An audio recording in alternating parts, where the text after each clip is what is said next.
અને મુખ્યમંત્રીની અંદર પણ આપણે એક લેટર લખી ચૂક્યા છે. શું લેટરની અંદર જણાવ્યું છે? મિત્રો, સ્વાગત કરું છું આજના વિડીયોમાં. અને આપ સૌ જાણો છો કે આ સિઝનનો પહેલો વરસાદ, અને પહેલો વરસાદ એટલો અતિશય પડ્યો છે કે આખા ચોમાસાનો વરસાદ માત્ર 2 દિવસમાં 48 કલાકની અંદર વરસી ગયો. ઘણા બધા વિસ્તારો છે, આ તમામ વિસ્તારોની અંદર પાણી ભરાયા અને ઘણું મસ્ત મોટું નુકસાન થયું છે. ઘણી બધી વાતો કરવી છે, ઘણી બધી બાબતો જણાવવી પણ છે, પરંતુ મેં એક મેસેજ ફરતો કર્યો હતો. વિસ્તારની અંદર જે કોઈના ઘરમાં પાણી ઘૂસ્યા છે, જે લોકોને નુકસાન થયું છે, આ તમામના વિડીયોઝ, તમામના મને ફોટોસ, એમના નામ સહિત, એમના વિસ્તાર સહિત મને મોકલો. તમામ લોકોએ આ વિડીયોઝ, ફોટોસ મને મોકલ્યા છે અને જે પ્રમાણે એ લોકોએ મને મોકલ્યા છે એ પ્રમાણે જ મેં તમારી સમક્ષ રજૂ કરવાનો પ્રયત્ન કર્યો છે, જેથી કરીને એ બાબતોને ખ્યાલ આવે કે કયા કયા પ્રકારનું, કેમ કે જ્યારે વરસાદ વરસી રહ્યો હોય ત્યારે નુકસાનીનો આપણને ખ્યાલ ન હોય, પણ વરસાદ જ્યારે રોકાય ત્યારે કેટલું મસ્ત મોટું નુકસાન થયું છે તેની ખબર પડે છે. ચાલો તો સૌથી પહેલા તમે આ વિડીયો જોઈ લો કે ઘણા બધા ફૂટેજ મારી પાસે આવ્યા હતા. એ ફૂટેજમાંથી અમુક ફૂટેજો કલેક્ટ કરી અને તમારી સમક્ષ મેં રજૂ કરવાનો પ્રયત્ન કર્યો છે.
આ ચારો છે એ આખો પલળી ગયો છે.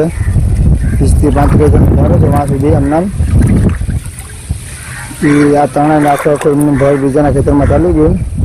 આ દેખાય છે તારપત્રી ખુલ્લી છે સાઈડ આખું બધી પાણી કરી ગયું, આખો ચારો પતી ગયો જ્યાં સુધી આમ આ તારપત્રી બાંધેલી સિક્કા પહોંચી ગયો. તો આખાના અંદર ખોલીને જોયું અમે, પણ અંદર આખામાં ચારો પતી જ ગયો, આખો બધી પલળી જ ગયો.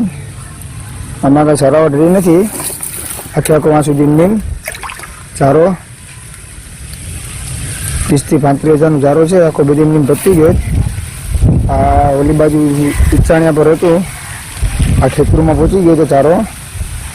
આમાં પછી અમુકના લાકડા અને ચારો નાખો જમીન પહોંચી ગયો, ખેતરમાં પહોંચી ગયો ત્રણેયને. 35 હજારનો ચારો છે, 30 થી 35 હજારનો ચારો. એ મારો અત્યારે આખો બધી ફેલ થઈ ગયો, આખામાં પાણી ગળી ગયું. આ બધી આખું ખુલ્લું છે, ખુલ્લી પર ઉચ્ચાણિયામાં પેક કરેલો હતો. આ એમને બાંધેલ છે, નાળાથી હતો, એમનો આખો ફેલ થઈ ગયો છે ભાઈ આ ચારો.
જોયું ને મિત્રો, કેટલા બધા વિસ્તારોની અંદર આ પાણી ભરાયા હતા. જેના ઘરની અંદર પાણી ઘૂસ્યા છે ને, કોઈકને સ્લેબ તૂટી ગયો છે, કોઈકનું ફર્નિચર પલળી ગયું છે. એ તમામ વસ્તુઓ ઘર વખરી તમામ પલળીને નાશ પામી ગઈ છે. ખેતરમાં પડેલો જે ચારો છે એ ચારો પણ પલળી, ચારો પાણીના પ્રવાહ સાથે વહી ગયો છે. ખેતરોની આખી જમીન છે એ જમીન જ ધોવાઈ ગઈ છે. એમાં કાંકરા દેખાય છે. કોઈકના સ્લેબ નું કામ ચાલુ હતું અને વરસાદ પડ્યો, આખો સ્લેબ ધોવાઈ ગયો છે. ફરી પાછો મસ્ત મોટો એવડો મોટો ખર્ચો કરવો પડશે. કોઈકની દિવાલો તૂટી ગઈ છે, કોઈકના નારિયેળ છે એ નારિયેળ પાણીના પ્રવાહ સાથે વહી ગયા છે. કેવડી મસ્ત મોટી નુકસાની થઈ છે. માત્ર 48 કલાકના વરસાદથી આખું માંગરોળ શહેર પાણીથી જળબંબાકાર થઈ ગયું હતું, તરબતોડ થઈ ગયું હતું. પછીનો પ્રશ્ન છે કે તંત્ર દ્વારા નાળાની સફાઈઓ ન થઈ હોય, કેનાલોની સફાઈઓ ન થઈ હોય, જેથી કરીને એ ઉપરવટના જે વિસ્તારો છે એમની બાજુના જે વિસ્તારો છે, સોલવાવ છે, ડેરવાવ છે, આરવાવ છે, વડીવાવ છે, ત્યાર પછી બાયપાસ પાછળના જેટલા પણ વિસ્તારો આવે છે, આ તમામ વિસ્તારોની અંદર રાઠોડ ફળિયા છે, સોલંકી ફળિયા છે, આ તમામ વિસ્તારોની અંદર પાણી ઘૂસી ગયા હતા.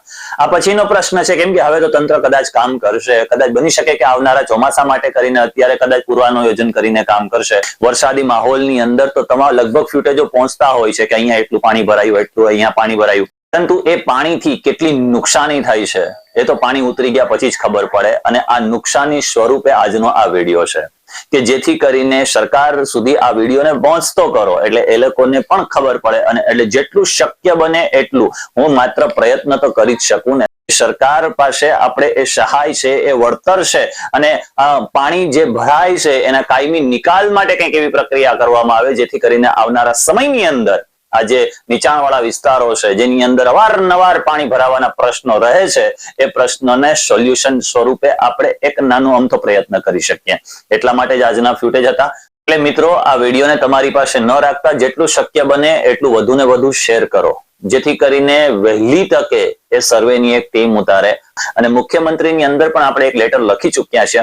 શું લેટરની અંદર જણાવ્યું છે આ તમામ બાબતો હવે પછીના વિડીયોની અંદર હું તમારી સમક્ષ રજૂ કરીશ. મિત્રો, મળીએ છીએ નેક્સ્ટ વિડીયોની અંદર. તમારા બધાનો સપોર્ટ ખાસ જરૂરી છે. એટલે ચેનલ પર નવા છો તો ચેનલને સબસ્ક્રાઇબ કરી દો, લાઈક કરી દો, શેર કરી દો. મારાથી જેટલું શક્ય બનશે એટલું લોકો માટે, લોકો સાથે હંમેશને માટે કરતા રહેવાનો પ્રયત્ન કરીશ. ધન્યવાદ.